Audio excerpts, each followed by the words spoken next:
I began the meeting by making this statement, which I think needs to be made to the nation.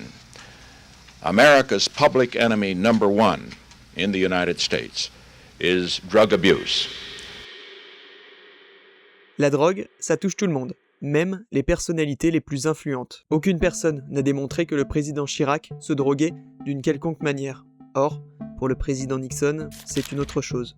Mais voilà, il y a une réelle ambivalence entre l'État, qui a une image protecteur vis-à-vis de la santé de ses citoyens, et la drogue, qui circulerait dans les élites politiques de pas mal de pays. Bref, c'est l'idée que je m'en suis fait, et je me demande maintenant de quelle manière l'État lutte contre la drogue, combien de tonnes de drogue circulent en France, combien de tonnes de drogue sont importées, combien en sont exportées, est-ce que l'État fait prospérer ce trafic ? C'est beaucoup de questions. Mais avant cela, rappelons les bases. En ce moment, le marché du stupéfiant est plutôt porteur. On l'estime en France en 2023 à 6,8 milliards d'euros. L'usage de manière générale de toute drogue confondue est en hausse en France, et cela depuis les 20 dernières années. Mais alors, combien on en saisit ? Par exemple, en France, en 2024, plus de 100 tonnes de drogue toutes confondues ont été saisies par la douane. Ça paraît beaucoup. Mais laissez-moi nuancer. Selon les autorités, les saisies ne représentent qu'une fraction des drogues qui circulent réellement en France. Alors certains d'entre vous me diront que ce trafic perdurera en France à cause d'un État trop laxiste. Sauf si, comme en 1970, le gouvernement se réveille. Laissez-moi vous raconter comment Marseille est devenue la plaque tournante numéro 1 de la production d'héroïne mondiale, livrant aux États-Unis plus de 40 tonnes d'héroïne par an à la fin des années 60. Un trafic qui fournissait jusqu'à 80% de l'héroïne consommée aux États-Unis à cette époque, dans ce qui est plus connu aujourd'hui sous le nom de French Connection.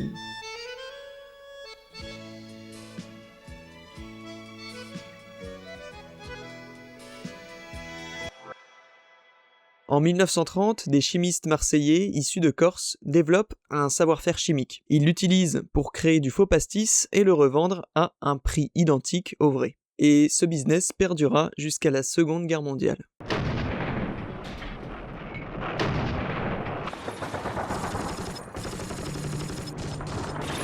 Les nazis commencent à déporter massivement des juifs et opposants politiques français. Un homme d'une cinquantaine d'années était l'un de ses opposants. Un pur Marseillais qui préférait synthétiser son faux pastis plutôt que de travailler pour les nazis. C'est pourquoi il fut enlevé et déporté dans un camp de travail forcé. Les hommes et les femmes dans ces camps pouvaient travailler près de 10 à 12 heures par jour, 7 jours sur 7. Les blessures et morts sont malheureusement chose courante dans ces camps.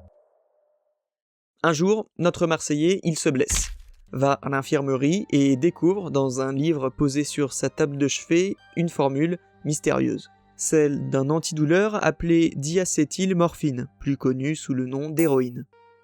Paris martyrisé, mais Paris libéré.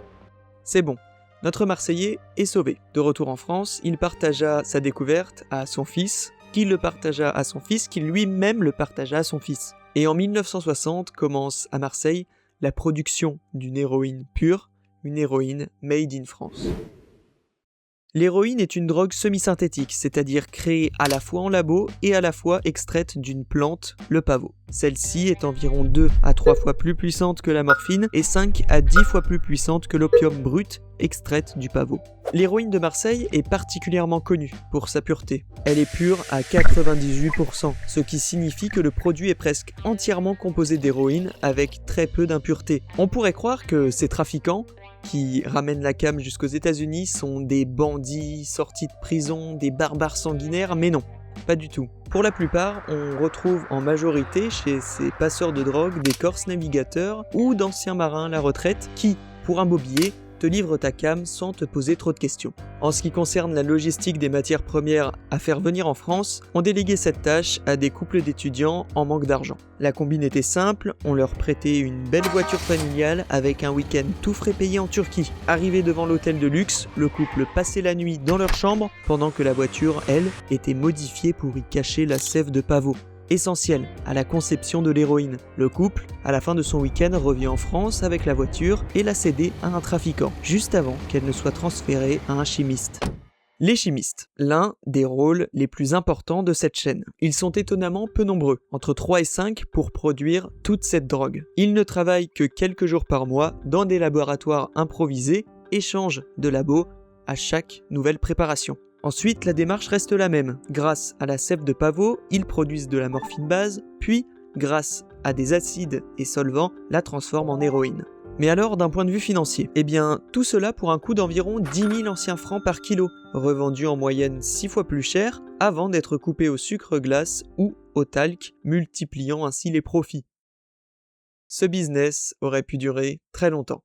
Mais, à ce que je sache, Marseille n'est plus une plaque tournante de la production d'héroïne mondiale. Mais alors, que s'est-il passé? Pour le savoir, rendons-nous aux États-Unis, dans les rues de New York. À la fin des années 1960, l'héroïne produite à Marseille est massivement exportée vers les États-Unis par le réseau de la French Connection.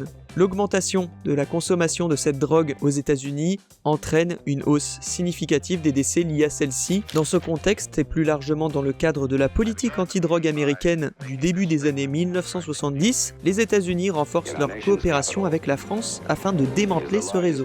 Pour les autorités américaines, certains policiers français semblent être complaisants à ce trafic, voire corrompus.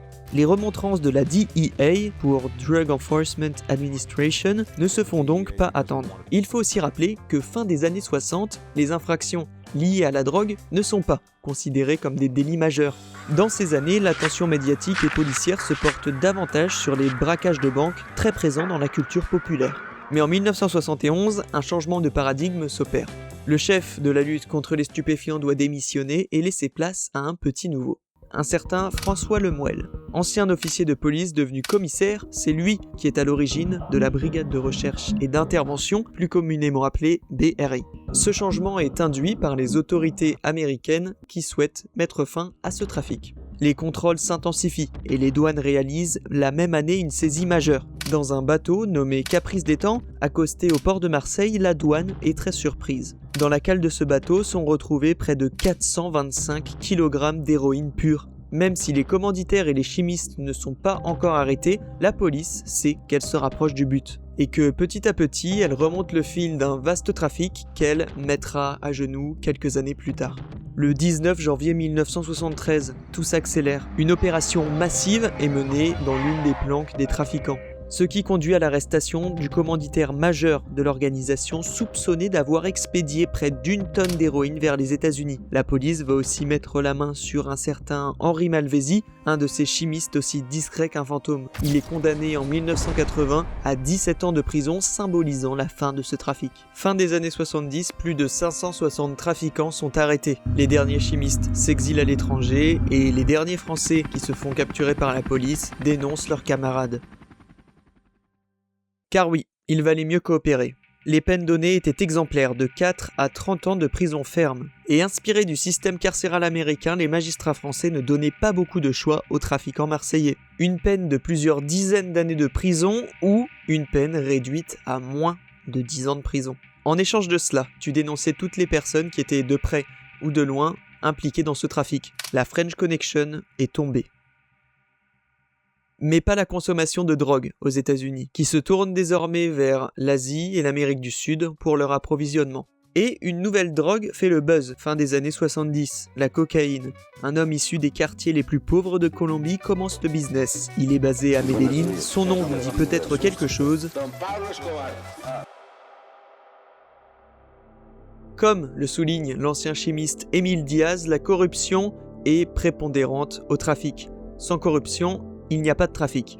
Donc, que ce soit avant, pendant ou après la French Connection, le trafic reste et restera un sujet très important. Aujourd'hui, la corruption touche toutes les professions, du docker au ministre. On estime à 240 000 le nombre de personnes qui vivent directement ou indirectement de ces trafics. Et c'est un fait. La corruption en France augmente.